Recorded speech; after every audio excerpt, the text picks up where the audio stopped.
And Jen and I also want to thank you because you have just made this a wonderful experience for us.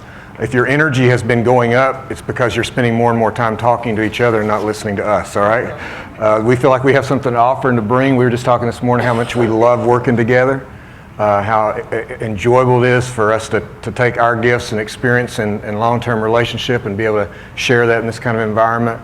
But the life, the landing of this happens around these tables, and the wisdom in the room is a collective wisdom, not housed in one or two people or one or two perspectives or one or two experiences. And my concern, kind of for, at least in my context, I'll speak to the Southeast area church, Evangelical Christian, is in my experience, we are so good at answers and horrible at the right questions. And I really want to challenge you, if you've got great answers to the wrong questions, you haven't helped very much. So the discipline, the risk, the emotional energy, the prayer, the humility of entering into what are the questions it's every, and we do it on behalf of the emerging adults. And so I want to encourage you to keep the conversation, keep asking these questions and learning. I've got a whole list. I don't have time to do it, but I've got a list on a sheet of paper I made yesterday of all the things I've learned from you to ask. I've got like 6 things I've learned from you all just in dialogue this 24 hours to ask. I want to thank you for that. I also want to just say something about the Henry Center. Yeah, make sure it's the right word there. Henry Center. I'm going to say something about Carl F. H. Henry later because I actually had a class with a man that made a huge impression on my life. But I just want to say the dichotomy between the academic world and the local church world leaves the church impoverished. And whatever we can do to learn together, to grow together, to work together, to take folks who do like this incredible research that informs and strengthens the mind and stretches, and then other folks who just out day to day are in the trenches just beating it out, trying to work through whatever is in front of them, and put those two things in dialogue together. That's a powerful thing. And I wear a second wedding ring. People ask me why I wear this. It's a reminder that I serve the bride of Christ. It's not my mistress, it's his wife. And that says a lot to me about how I treat the church. It's not my church, it's his church. It's not my bride, it's his bride. She needs respect. She needs to be honored. She needs the fidelity of her relationship with her husband. And I need to enter into that every time I speak and lead. And I fear sometimes that the tension between academia and local church is really about the egos of who has the most important voice, rather than the humility of what can we do for Jesus and his church and to help seek and find the lost sheep that belong to the Father. So just encouragement to keep doing this and do it well for the sake of the kingdom and our Lord Jesus Christ, not for the sake of our careers or our territory, because those things are very fleeting, unnecessary, irrelevant issues. So it's encouragement in that. So one of the things we did yesterday, and Jana and Pastor Jeff was just powerful, talking about authenticity, and this word's come up a lot. I would like for you to take a moment around your table, and if you're kind of more in the smaller tables, gather together and come around, so there's 3 or 4 folks at every table at least, and give your best understanding of what is meant by authenticity. We say emerging adults are looking for authenticity. It will set us up for what we're going to do this morning, I think, if we can be a little bit more clear about what we mean by that. So would you just take 3 or 4 minutes and do that? Those are exactly the way to frame it. Jen and I are going to talk about 2 values that each one of us talk about a value that we feel is like really critical in understanding how we move forward in answering these questions and this movement of shaping the spiritual journey of emerging adults. And we want to talk, we won't be using, it's not about authenticity, but if what we're talking about is not done with authenticity, not done in these kinds of ways, it can be actually create more damage. So we'll refer back to this, but as we look through these, kind of an implementation vision, be thinking about how, okay, but that's got to be done in the ways we just described. It can't be like, oh, that's what you're supposed to do. Here's the 6 steps. Let's go do it. It's got to be something more than that. Okay, Jana? So... Whoa. Sorry about that. I passed you there. That's right. So the first value that we want to talk about today is the value of empowering emerging adults for ministry. And we feel like that, in fact, we're not going to give you any steps today. But in fact, what we want to talk about is like one of the things that's going to be key in moving forward in this conversation, moving forward in our churches, is for us to be able to empower the emerging adults that are there to move out into ministry in ways that are potentially new. Now, the picture that you're seeing up there is a picture of a student trip that I took with some of our college students here to a place called Taizé. It's in France. Anybody been to Taizé? No? Okay. Taizé is, it's this monastery in the Burgundy area of France, and the monastery is filled with monks that are both Protestant and Catholic, so it's very ecumenical. They've decided that their mission is to minister to young people. So if you're over 35 and you haven't been to Taizé, tough.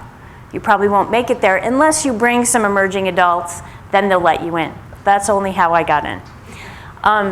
So what they're there to do is just to present a place of peace and safety. You can see pray and peace. Taizé is all about that, and these monks really just invite the young people in kind of to experience life at this monastery with them and to unplug. They understand their need to sort of unplug from technology and just be in a place where 3 times a day they're invited into prayer, they sing. They don't preach at them ever, okay? But they do empower them to have these peer-led discussions. So they create this safe place for people to interact and to reflect, and then they create like these kind of like table discussions. After meals, you can go off with peer-led discussion groups and talk about Christianity, or talk about your faith, or talk about things that you question or wonder about in regard to faith matters or spiritual matters.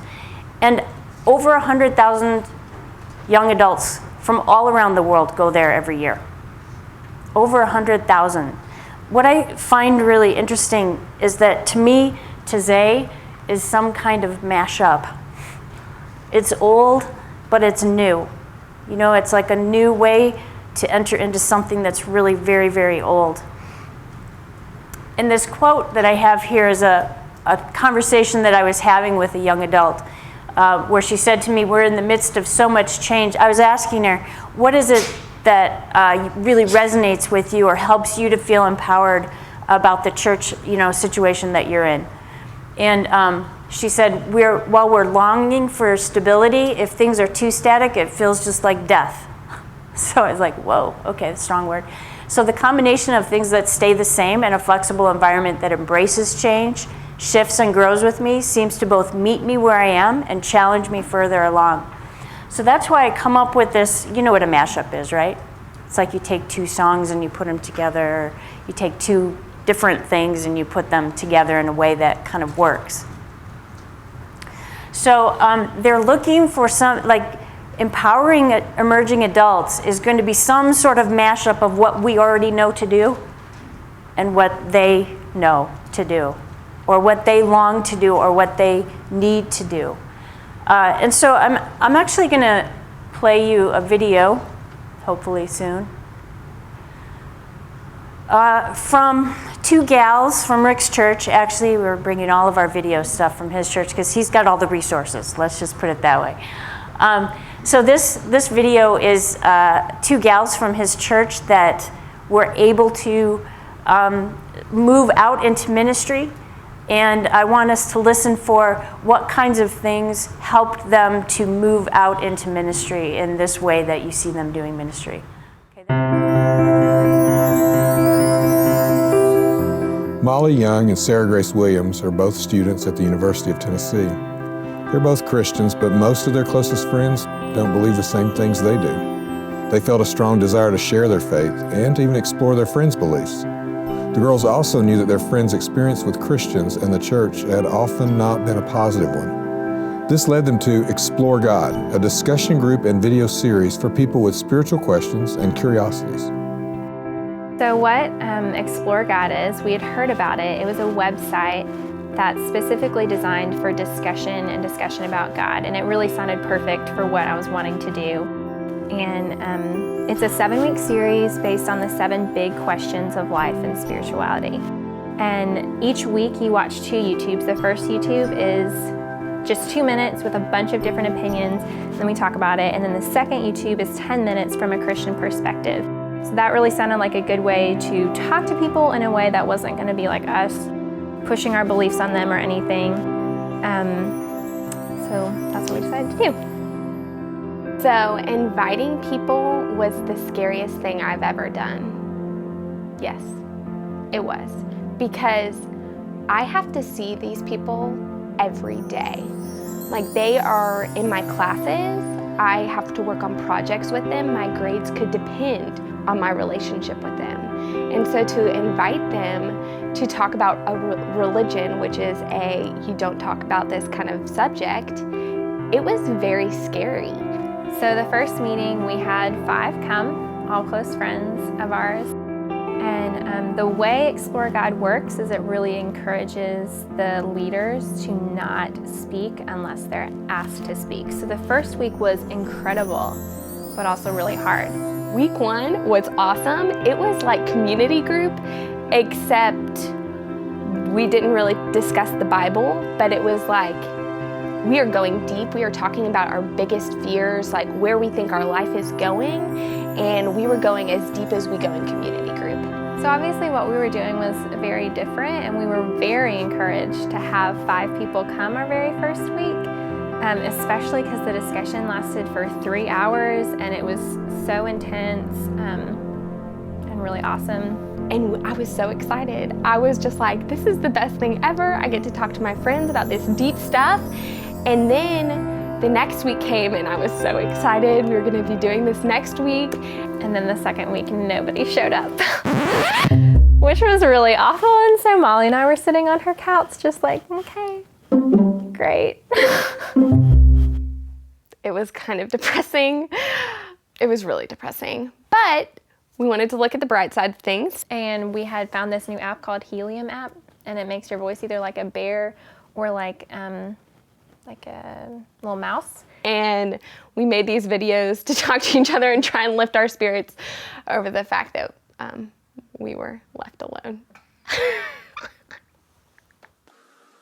To all those people that left us sitting lonely on our couch this evening, I just wanted to let you know, you can't put a damper on my night because I have way too much to live for. We got Jesus. Can I get a Jesus? Can I get a Jesus? I got a Jesus. We noticed things started to change around the 3rd week.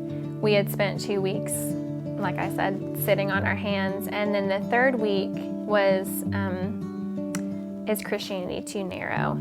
And they started actually asking us questions, which was like, wow, cool.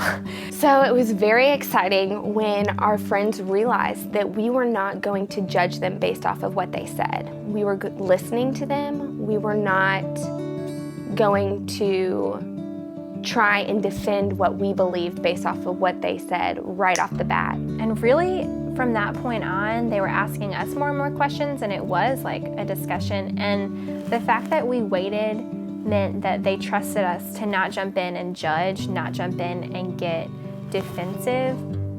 When they finally realized that and appreciated it, they got curious as to what we believed because we weren't talking. And they decided to ask us what we believed.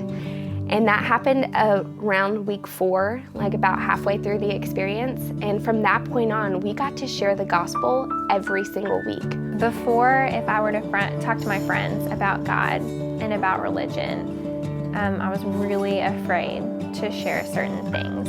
Some things we all know get people hyped up more than others. And because of Explore God, we could ask these questions that were actually really intense and really hot-button questions, like, is Jesus really God, and is he the only way? And Molly and I could share exactly what we thought about that. Yes, we believe Jesus is really God. But because we all trusted each other in the room, we could have a healthy discussion about it. And we did every single week. Okay, so the 7 questions ended, and it was kind of like the people in the room just expected it to keep on going. And me and Sarah Grace were like, excuse me, like, you want to keep on doing this? And they wanted to keep on discussing. And so the Explore God videos have stopped, but we have been looking up issues that we think are important about spiritual beliefs, and we have been watching an Explore God video along with like a current issue video and discussing it. And we have also started to read the Bible together. It was very exciting to see my friends holding Bibles and reading the Word together, and it was a very powerful experience. Explore God was not a project. The people that we invited to our group are our close friends, and we hang out with these people all the time. I mean, I genuinely like them. Like I said, it wasn't a project, but what was so cool was that we started having these conversations on Sunday, and then when we'd hang out with them on the weekends or on other days of the week, we were continuing those conversations. And that was what I would wanted the whole time. So it was great. Okay, this is a wonderful story of some emerging adults who are ministering to their unbelieving friends, maybe in some ways that I couldn't even imagine doing myself. They're doing effectively with their friends. What are some things that stand out to you as you think about empowering students? What are some things that stand out to you as you listen to this story? I just have a question. Can we get a link to that video? Yes, you will, because when we give you the PowerPoints, the link will be there. And Explore God, is that just a free resource? Or is that Yes, it's an online free resource that you can access. Yep, exploregod.com is what it is. What stands out to you from this video? Yes? They just needed a how. They needed a how. Okay, good. What else? Yeah. And even though they had friendships and a certain level of trust already, it took a whole lot more trust to talk about the deeper things. And that's something I think we take for granted, that we can talk about anything. Yeah. But that talking about God requires time and care and self-control, and it's not about me. Mm-hmm. Yeah, I love that they had to stay silent for the first several weeks, you know. It's hard. Yeah, it is. Right, and we can't take for granted that they know how to go deep with their friends. I've learned that over the past decade. They need a lot more help going deep than I would have imagined. Yeah. Yeah. I think that just acknowledging the fear up front from it and saying, you won't be afraid as you do this, but it's worth it. Yeah. The scariest, I love that line. Yeah, The it was really scary. For sure. Anything else? I really like how she framed it as not being a project, but being her friends, and how it was really kind of, say, authentic, you know, as that's what we're talking about, but it was really integrated with her real life, not some extra thing that she was tacking on or extra people she was trying to go reach, but really integrating her friendship and life with her faith. Yeah. I'll be honest, the first time I listened to it, she said, I asked my 5 closest friends. I'm imagining her 5 closest Christian friends showing up, and I'm like, it took me a minute to go, oh, her 5 closest non-believer friends. But there's a tremendous amount of authenticity in the way they approached things. Yeah. Anything else that stands out? Yeah. They also had courage, you know, Yes. to do this. Yeah. Though they were afraid of the situation, but they had deep inside the heart courage to invite them. They did, and it's kind of a beautiful thing to see. So I'm going to pull up some of the things that I see also in this story that I think are important for when we think of empowering adults, what kind of things facilitate their empowerment. And I think obviously the first thing is that there's got to be an openness to risk, not only on their part, but on our part. Rick was telling me that when these girls first got this idea to do this, their parents were kind of like, why would you do that? You know, why would you do something like this? And there was like a, you know, that's kind of out there, reaction to them. But we have to sort of not only put out there our openness to risk, but encourage them to risk in ways like that. There's got to be an encouragement to develop meaningful ministry relationships with their peers. And this kind of goes back to they will sometimes need help in learning how to go deep. I teach a relational skills for ministry class at the college, and it's very popular. Students kind of flock to that class, and they just drink in. I mean, I can just feel them drinking in the kinds of things that I'm teaching them about how to really interact with people, how to really have conversations, how to really listen. In fact, Thursday I was just teaching about confrontation. How do we confront? Why are we afraid to confront? Why is confrontation important for us in order to grow? And in fact, confrontation doesn't have to distance you. It can actually make you closer to people. I mean, there was a girl afterwards, she was like almost giddy. She's leaving the class going, this is so good, and I'm like, it's confrontation, But they're hungry for that. And I ran across this book, Connected. I haven't read it yet. I've just looked at it. Curing the Pandemic of Everyone Feeling Alone Together, but I have read an article with the author, and this quote comes from an article from the author. She says, we've made a fundamental switch. We base our relationships on being loved. You may have lots of Twitter followers, and she is an emerging adult, by the way, the author of this. You may have lots of Twitter followers who love everything you tweet, or tons of people in your contacts who love to get a funny text from you. But there's a dramatic difference between being loved and being known. The Bible gives us a picture of souls knit together. That, I think, is a picture of what many of us are missing in our highly connected world. And so that sense of being known and being in relationships that can go deep enough to be known, that's where they may need a little bit of help in learning how to do that.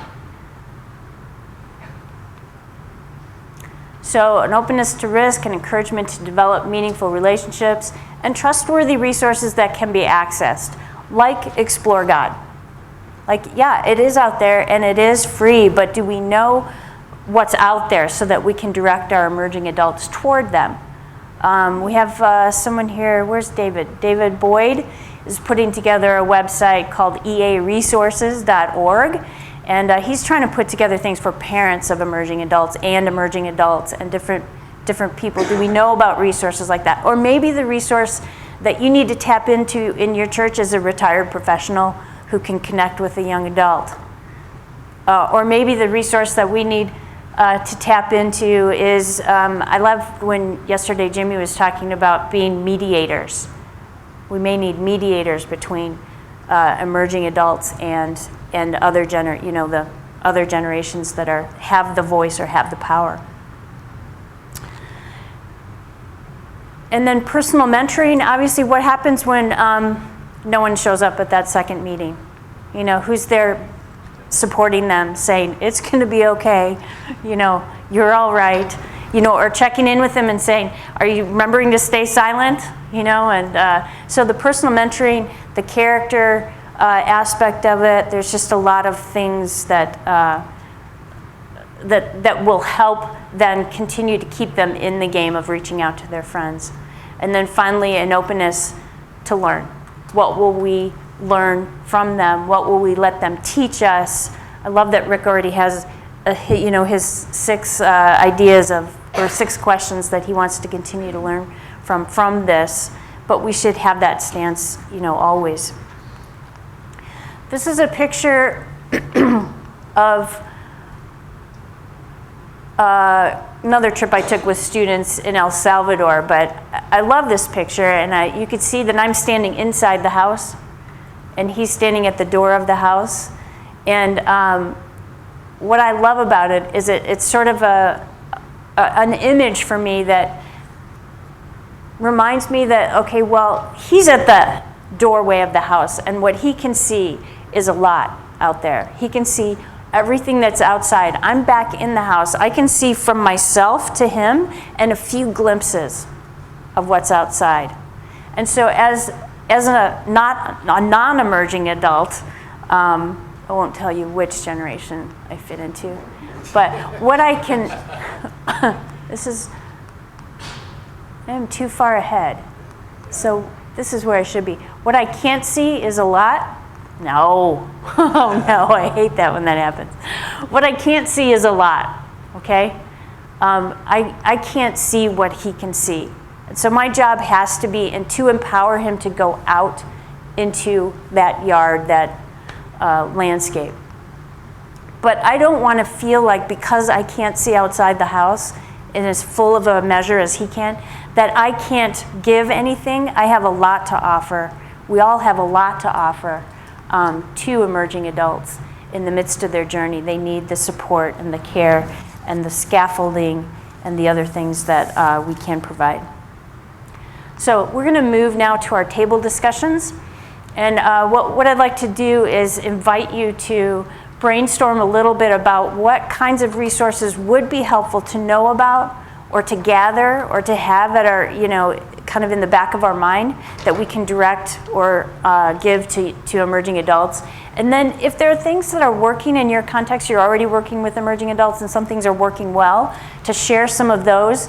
And then finally to just brainstorm what are some new ways maybe we can think about empowering emerging adults. So we're going to take at least 15 minutes or so to dialogue around these three areas. And I have again the tiny URL at the bottom that you can go to that page where we gathered our questions. If you scroll down to it a little bit, you'll find these three areas. So feel free as a table to assign one person to gather some of those thoughts and put them in there. So now if you're wondering, what if I didn't bring a device? How am I going to get this stuff later? All you have to do is copy down this and you'll be able to access that Google Doc anytime, okay? So go ahead and turn to everyone at your table and start to have these conversations. Let me just say a couple of things in transition from where we've been to our next topic. One more thing, Jen, I don't have the clicker. I'm just completely unprepared here. Sarah, Grace, and Molly, the way that they got to what they're doing is because of their relationship with Stacy, who you saw in the video yesterday. They had the heart to reach their friends. They were exposed to the Explore God resource in some different contexts. But it's really Stacy who week after week met with them, talked through their fears, talked through what it's like to not say something, talked with them when their parents, who are very strong church Christians, said to them, if you're going to reach your friends, why aren't you having a Bible study? Why are you doing this? Why are you watching videos? And Stacy walked through that. But the week before it started, I met them downtown near campus. And I told Sarah, Grace, and Molly, I said, I need you to understand what you're doing. It doesn't, obviously I want people to come to know Jesus. But if that doesn't happen, I do not want you to walk away and say, this didn't work. Obviously, I want people to come and be a part of this and you to have lots of conversations. None of us ever dreamed that at the end, the folks in the group would say, can we keep going? And basically it turned into a dialogue about Scripture and issues. I said, but here's what I need you to know. When you do this, Fellowship Church will be changed forever. We will never go back. From this point forward, we will tell this story of the vision we have for reaching people for Jesus, and you're the ones doing it. And you say, so wait a second, Rick, you're taking a church and entrusting it in the lives of teenage or 21-year-old girls with helium apps on their phones. Have you read anything about the disciples? Have you noticed who these people were Jesus had? Had Jesus come to you for consulting, saying, I'm going to take these guys and change the world, would you have said, well, that's a great idea. That's going to work. That'll work. You'd say, you've got to get somebody more educated. You've got to get people more experienced. You've got to have more expertise. You don't have the right mixed gift in your team. Peter's an idiot. You can't do this, right? And Jesus is like, this is how it goes because the story is his story and the glory is his glory, and that's the whole point. And so I love Sarah, Grace, and Molly. I will forever be thankful. And when we shared this story, It's prompting. It's slow go for us to get there. We are in the South. You preach to people in the South and you tell them quickly how they're wrong, right? And the change is slow, but there's just moments. And so what I want to share with you is the second value, which is kind of about our role, and that's leading change. If we can't understand how we authentically lead change and what that looks like, we're never going to really be able to go from where we are to the kind of places we think God is leading us. For instance, think for a moment. When you think in order to progress in ministry by emerging adults, we must. So in your context, in order to get to the place where you're progressing in ministry with emerging adults, ministry to emerging adults, and I should have said ministry by emerging adults, here's some sample categories. What are some questions, if I stand over here, I'm echoing over here. What are some questions you may have? Like, what are questions you're going to have to explore? We've been working on that. Are there some traditions you're going to have to challenge? Are there roles you're going to have to redefine? Are there structures you're going to have to euthanize? And I don't care if you use a bullet or drugs, but sometimes you just got to kill something off if you're going to make progress. Are there resources that you're going to have to reassign? Because after all, it doesn't matter what you say, it's how you spend your money and your time that tells people what you care about. Your money and your time are how you teach your values. You can talk all you want to. I want to watch how you spend your time and how you spend your money. That'll tell me, how does your church spend its money and its time? Or your organization, or you? And there are going to be risks that you're going to take. I want you to take just 30 seconds and start thinking about what those might be, because we're going to talk in a few moments about them together as a group. Around your tables, we're going to talk about, here's a question, come on back now. There we go.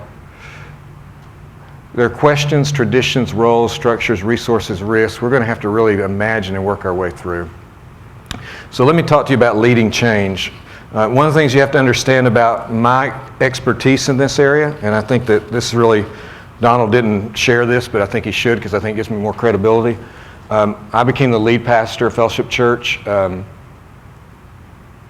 13 years ago. And it was one of the top 100 fastest growing churches in America when I became the lead pastor. And within 4 years, it became one of the fastest declining churches in America. 60% of the people left because I was the leader. Half of the elder board resigned and left because I was the leader. 2/3 of the staff either left or I helped them go because I was the leader. So you're like, so this is a good thing? This is a good thing? No, it was horrible. I drove in the parking lot, drove to the back of the parking lot, wept, and then went in to preach. I got letters telling me things about myself. I had someone sent a letter to my wife telling her what a horrible pastor and person I was at her workplace.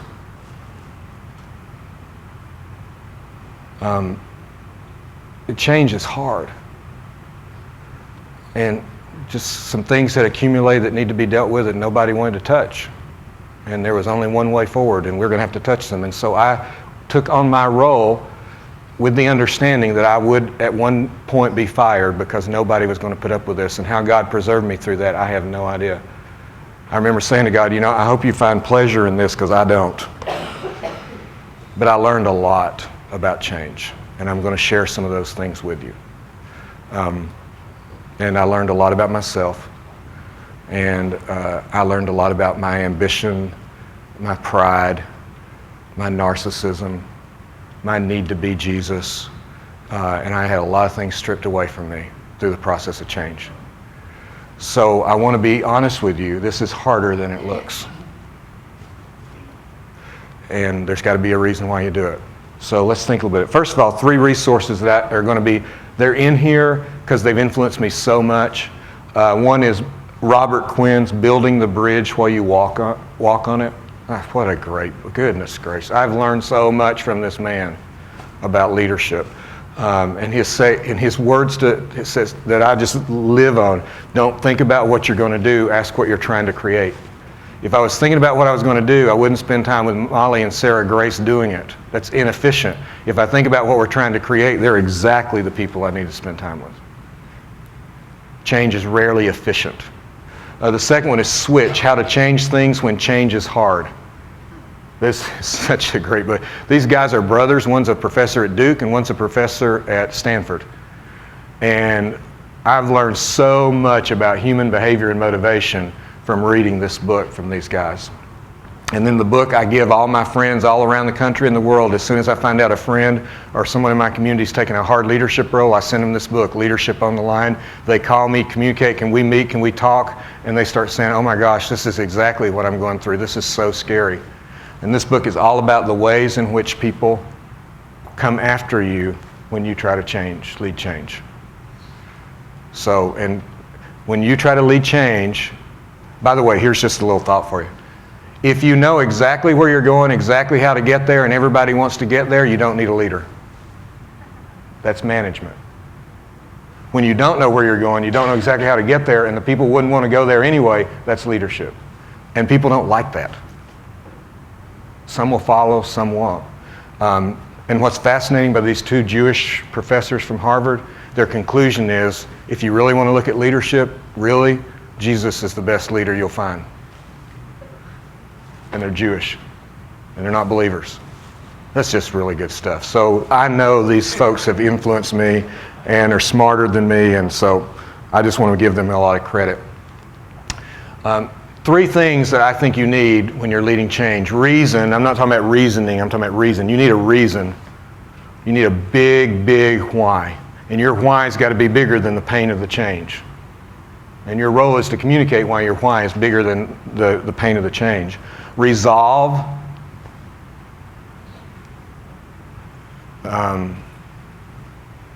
You'll find out how much it cares to you about what you're willing to sacrifice for it. The most precious thing to me in my life when I was in my 30s was my projection of my successful image. And I found out Jesus was more attractive than that.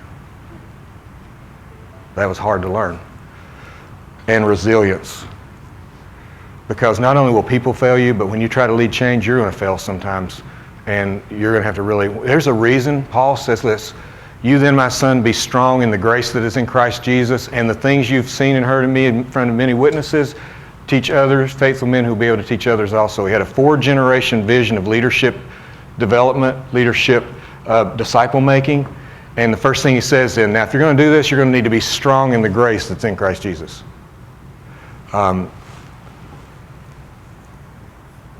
So for me, we came to a place when it was time to transition the church to its next season. And I was praying to the Lord. I was saying, Lord, how do I communicate this? Where do you want me to go? What do you want? I mean, literally, that was my question. What do you want? And so I was getting prepared for an elder retreat where I'd be coming and sharing. I believe this is where the kind of the next step's going to go with our church, and we'd be praying and talking about that. And I didn't want it to be artificial, and I didn't want it to be mechanical. I wanted it to be the best I knew what God would want. So I went and I spent a whole day. I can remember the day. It was a beautiful sunny day. I went to a park. I got a quilt, my Bible, my music, all the things that I use, my journal, and I'm just going to spend a half a day with God there. And so I went back to the passage that I always, when I come to leadership decisions, the passage that God gave me for my own personal journey is 1 Chronicles 14.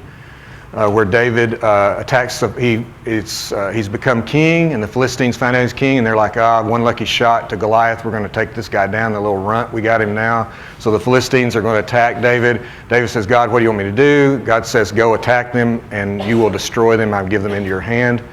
David goes and attacks them, and then they come back.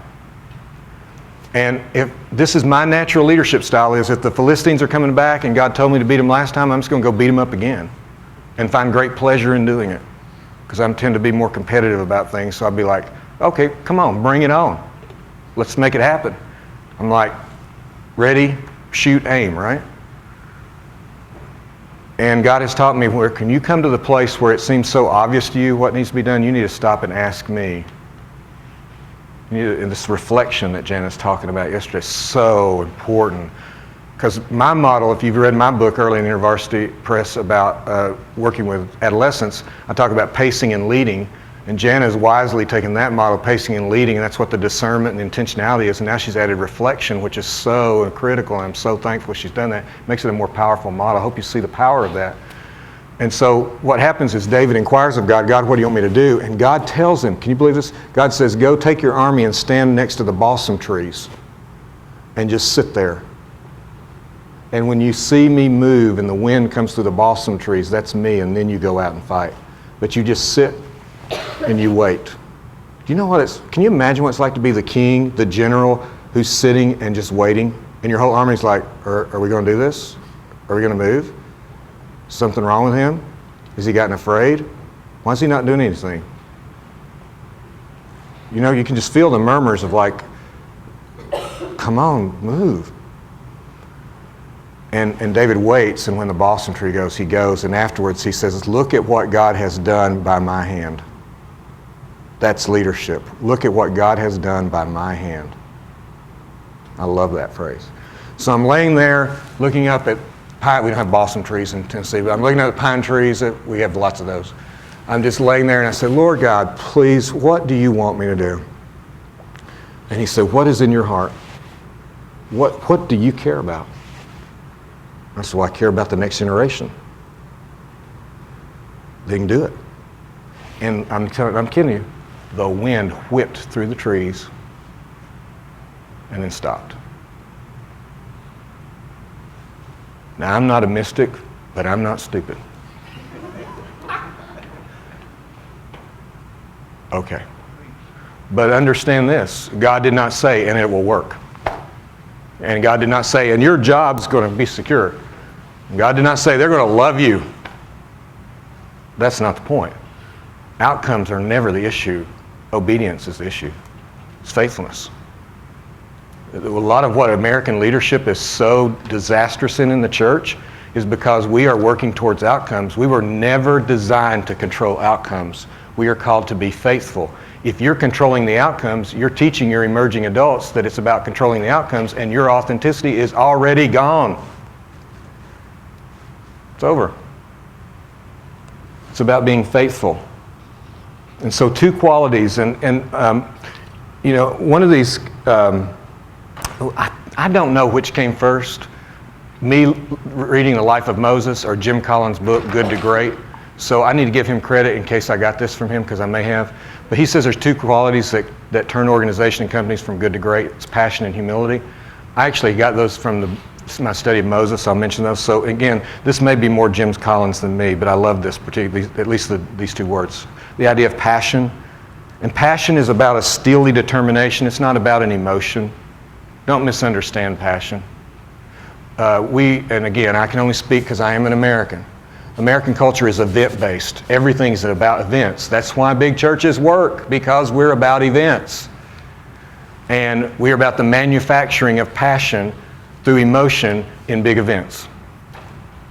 Concerts, sporting events, that's why they sell so, that's where the money is. Big movies, that's where the money is, because that's what people want. They want to feel passion. And passion is an emotion, but it's more a steely determination. And I will tell you, I believe emerging adults, more than they want authenticity, they want passion. That is authentic. That you really care and have given yourself to something. And here's the difference in passion and pressure. Passion is an internal, hopeful, risk-embracing commitment. And pressure is an external, fearful, risk-averse guarding. And one of the reasons that I want to know what the outcomes are going to be is because I'm afraid of failing, and it feels like pressure. I am under no pressure to succeed. I'm only asked to be faithful to a God who has to work his own outcomes. Moses really struggled with this. In Exodus, if you know the story at the burning bush, Moses says 5 times, wrong guy, wrong guy, wrong guy. God finally says, just do it, just go, just please be quiet and go do what I ask you to do. And Moses is like, okay, it won't work. And so Moses goes and does what God says, and what happened? You may remember? It didn't work. Now, not only do the Egyptians hate him, the Hebrews hate him because they've got to work harder and make bricks they got to go get their own straw to make the bricks. So Moses just did exactly what God said and told God it wouldn't work, and Moses went and did it, and it didn't work. And here's how Moses responds. "O Lord, why have you brought trouble upon this people? Is this why you sent me? Ever since I went to Pharaoh to speak in your name, he has brought trouble upon this people, and you have not rescued your people at all." And then Exodus chapter 6 is this beautiful conversation with God saying, it's not about you. It's about me, and your failure is a part of my story of my glory. Right? Right? So this isn't like a success model, a motivational speech that we're giving you like, hey, go do it and it's going to work. I don't know. It's not the point. 60% of your people may leave. You may get hate mail. It may just not work. But it's not your story. It's his. And the passion that we're called to, look at two leaders, one who led with passion and one who led with pressure. Here's the guy leading with passion. David said, "The Lord who delivered me from the paw of the lion and from the paw of the bear will deliver me from the hand of this Philistine." I take on Goliath because God will deliver me. It's internal, it's hopeful. He's like, I'll take the risk. I'm working with God here. Saul said to Samuel, I've sinned, for I've transgressed the commandment of the Lord in your words, because I feared the people and obeyed their voice.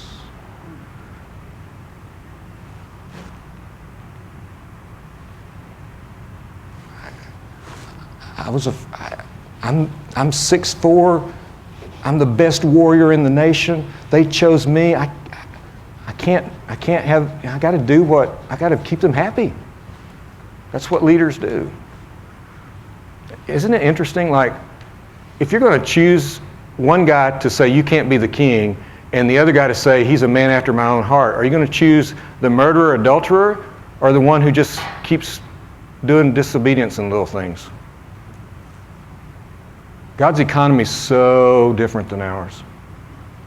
And the way he loves emerging adults, he can take the whole mess, all this mess we described, he can work with it, and it's a part of his story. This is not overwhelming to him. And I will tell you that some of those messed up emerging adults are going to be a lot more helpful to you than good church people. Because they get it, they understand. Passion, internal, hopeful, risk-embracing versus pressure, which is external, fearful, and risk-averse. The second is humility. This is my Carl F. H. Henry story. I have to be careful. I'll start preaching this one, so I got to check my notes and make sure I get done on time, and I will. I'm in a class with Carl F. H. Henry near the end of his teaching career. This brilliant, elder statesman of evangelical movement, right? And he'll go after he's done with class, he'll often go to what used to be the old cafeteria. And some of you have been around long enough to remember it was like walking into a fallout shelter 3 years after the apocalypse. It was just the most dreary, awful place in the world. And here's this man in his little beret, sitting kind of smaller, and you're starting to see the body kind of starting to hunch over a little bit, frail, thinner, and sitting in there and just hanging out with college students. And he's teaching like systematic theology like 101 to first-year seminary students. This is like taking a world-renowned chef and asking him to show you how to make macaroni and cheese out of a box. This is like so far beneath his capacity. And right in the middle of this, the PTL scandal, the Jim and Tammy Faye, some of y'all remember the disastrous thing that was, where an American televangelist and his wife had just made a mess of everything, and it was just a disaster, and it hit the news, and it was all over, and of course people are disparaging of Christians and evangelicals, and all this stuff is going on. And it was either Today's Show or Good Morning America. This is emotional. They called Dr. Henry and asked him to fly to New York and be interviewed to give the voice and the reason from the evangelical point of view. What an honorable, what an important, honorable thing. And you know what his response was? I have to teach a class that morning. I can't go.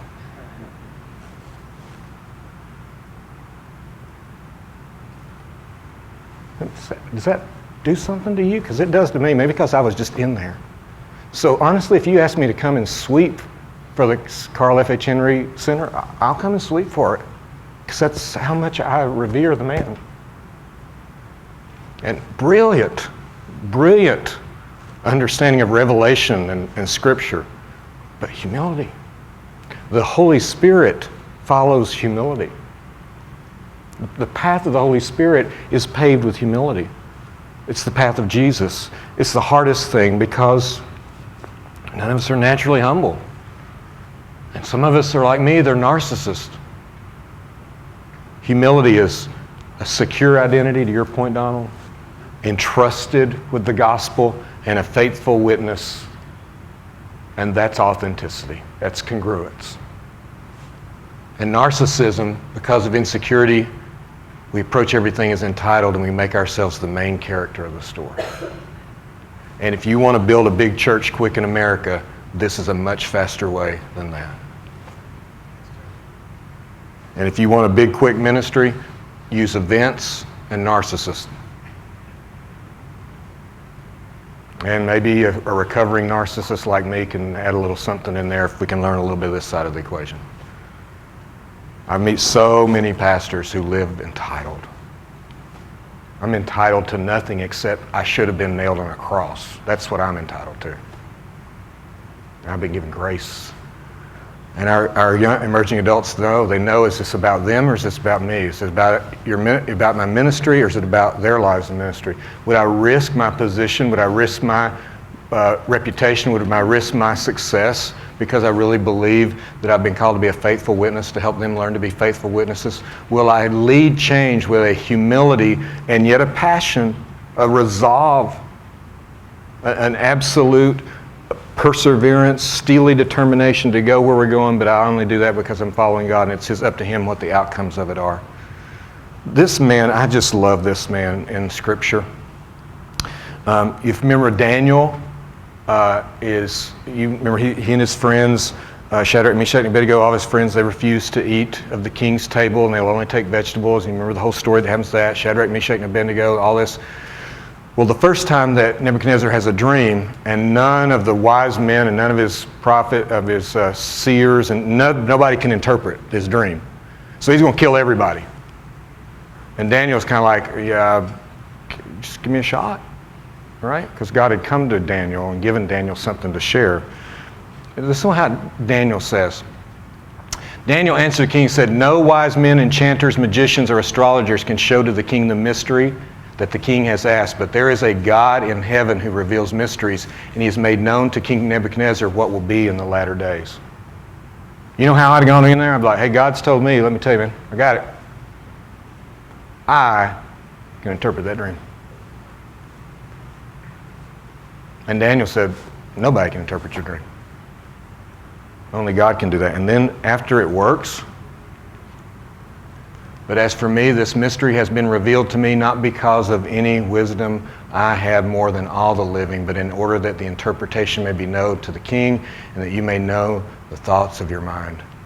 You are very gifted, intelligent people. You have so many resources, so much understanding, and so much wisdom, but that will not be why you make a difference in the kingdom. That's just a resource you've been given and entrusted you as a tool. Daniel says, I don't have any more wisdom than anybody else. I just happen to be called in this moment to share what God's given me, and that's all I got. And see, if that is our attitude with which we lead change, then what we're saying to our emerging adults, and that's all you need to. Sarah, Grace, and Molly, you got everything you need. I've been to seminary, I got all this, got the PhD, got the t-shirt, got the little Bible from Trinity, I got that, still using. And that's all good because that's my part of my journey. That's part of my preparation. That's how I am designed in the kingdom. And that's great. Now let me offer that to you and sacrifice to you, but you don't need all that. You just need to learn. And as Jana said, I've got some things to offer. These are just things that kind of in my wheelhouse that I can offer to you. And of course, a passage that we all know. Have this mind among yourselves, which is yours in Christ Jesus, who though He was in the form of God, did not count equality with God a thing to be grasped, but emptied Himself by taking the form of a servant, being born in the likeness of men and being found in human form, he humbled himself by becoming obedient to the point of death, even death on a cross. Lead with humility. Don't try to be the man, be the woman, be the rescuer, be the newest thing. You know, maybe if I do this really well, I'll be the new Francis Chan. You'd say, I would never think like you. You probably would never think, I would think like that. I'm like that. I'm an ambitious narcissist. I like to think about people liking me. So I have to be called back to all the time. Who is Jesus? So let me say two things about leadership, and then I'm going to give you a chance to talk in your groups. One, leading change means that you make what you've been called to do and entrusted to do the only thing that matters. The glory of God and what you've been called to do, and you're faithful. That's number one. That's all that matters. You are passionate, you are determined, but you are humble, and you know you're entrusted, and whatever the outcomes are, they are. That creates the environment within which you can raise up emerging adults. There's a congruence in that, by the way, because that's actually the truth. You don't have that, Tom. It's just, so one, what we're going to be about. We're going to do this. We're going to go in this direction. This is what God's called us to do. This is what our leadership has agreed together. This is what we all support, where we're going. Can't promise you how it's going to turn out, but this is what we're called to do. I don't have to market it. A lot of American vision is actually just marketing. I'm not marketing by saying, hey, we do this, and it's going to be the most wonderful church you've ever seen, and we're going to have thousands of, I don't know, but this is faithfulness to the gospel. That's all we've been asked to do. Second of all, leadership is about cadence. Leadership is about cadence. It's about finding a rhythm and just staying on it. And when you get knocked off of it, you just come back to it. And when people start walking with you, you lock arms. And when they start walking away, you love them and you bless them and you stay on your cadence, even if it costs you your job and your dream or what you thought you were going to do. My plan was to retire from Trinity to the Smoky Mountains when I was 65. And at 37, my cadence and my own maturity and personal growth and where I needed to be meant I had to leave what I wanted to do. And God's been plenty faithful, but it was painful. So I want to encourage you, find what God's put in your heart, be about that cadence, and offer that and walk through the change that you need to walk through and stay through that and offer that to the emerging adults and let God do what God's going to do. And you will come to the end of that with great joy at watching what He's done. And you will have given them the gift. You've given them the gift of how this thing actually works. How this thing really works. I've told my staff, I said, we're trying some new things. I don't know. Those of you who want to know what we do, I'd love to share it with you, but understand we're in the middle of the chaos. So we don't know how this is going to turn out, but we're trying. But I've told them, if God were to give us favor and this really works, then what happens in America is once you start doing something really well to church, then you have a leadership conference so you can show everybody else how to do it, right? So I said, I've already prepared. In case this works and people want to know how we do it, I've got 2 slides. Here's my 2 slides. This is our leadership conference, all right? I don't know how much people will pay to come to this, but here's our 2 slides. Ready? Slide 1, pray. Slide 2, follow. And then we're just going to close in prayer because I ain't got anything else. Find the cadence, get on His cadence, get in rhythm with His cadence in your life, and then that's all we're trying to teach them anyway. All right? So what I would love for you to do is to take about 10 minutes, and then Donald's going to come up and close us out. And in your context, real quickly, just kind of what first comes to mind. This is totally just a quick brainstorm. We got questions, traditions, roles, structures, resources, risk, and we've been doing all that. I've completely changed my job twice in the last 3 years and changed the job of our staff. And then when you dream of what the change could look like, what would it be? Just take a moment and just share just where your heart is. It's just your initial kind of heart. If you can't dream and you can't envision, you'll never get to have the fun of what change can really be. All right? So we'll take about 10 minutes, and then Donald, if in 10 minutes you'll take us home with that, all right?